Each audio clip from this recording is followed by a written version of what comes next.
It has gone unnoticed that the largest economic cost of the COVID-19 pandemic will come from shortfalls in student learning from school closures and the general disruption of normal schooling. The best estimates place learning losses at the equivalent of a year or more of schooling. For the average student, their total lifetime earnings will fall by 6%. For disadvantaged students, the effects will be even larger. Schools are now struggling to restore the schools that we had in March of 2020. But the learning losses will be permanent if we just return to those levels. Offsetting the pandemic requires improving the schools. Over the years, researchers have found extraordinarily consistent results about the relationship between teacher effectiveness and student achievement. A study I conducted in the public schools of Gary, Indiana in the early 1990s found that the best teachers provided a year and a half of academic growth for students in each school year, while the least effective only provided a half year's learning. Other researchers have reached similar conclusions in Los Angeles, New York, Tennessee, Texas, and elsewhere. How then to deal with the profound learning losses that have occurred during the pandemic? Unfortunately, improving individual teacher performance remains quite challenging. A more potent solution is to keep and reward the most effective teachers while getting rid of the least effective ones. This prescription is energetically resisted by the teachers' unions, who argue that such policies promote favoritism, drive out teachers even as we face shortages, and distract from the need to improve salaries and benefits across the board. But reforms focused on teacher effectiveness have been implemented in several places, and the results show a clear path to improving schools. In 2009, the school chancellor and mayor in Washington, D.C.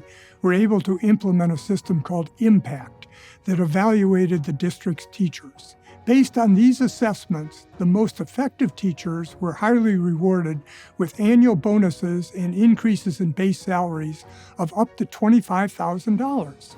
The least effective were asked to leave.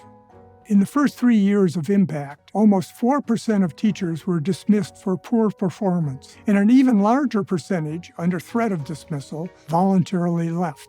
At the same time, retention rates for the most effective teachers increased significantly. Since the introduction of Impact more than a decade ago, the test scores of Washington students, at least before the pandemic, rose faster and more consistently than those in any other large city district with significant disadvantaged populations. Another instructive case is the Dallas Independent School District, where the former superintendent implemented a new evaluation and pay system for teachers and principals starting in 2014. A key part of the Dallas system is to send the best teachers where they're needed the most. In 2016, teachers at the top 3 rating levels got bonuses of $8,000 to $12,000 to move to the schools with the lowest student performance. Within 3 years, those schools got close to the Dallas average, and student performance in Dallas as a whole improved relative to other large districts in Texas.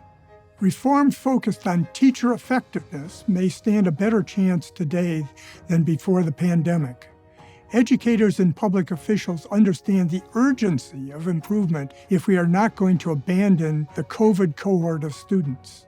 The past few years also have given parents a closer look at the instruction that their children receive, and many have come away disappointed and determined to push for change. To rescue today's COVID cohort of students, there's no need to wait for further retirements or a new crop of entry-level teachers. A focus on more effective teachers could be implemented quickly by providing salary incentives to effective teachers to take on more students.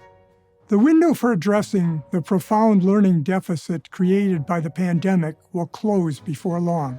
That would leave millions of students at a lifelong disadvantage, unless we can give them access to the most capable teachers.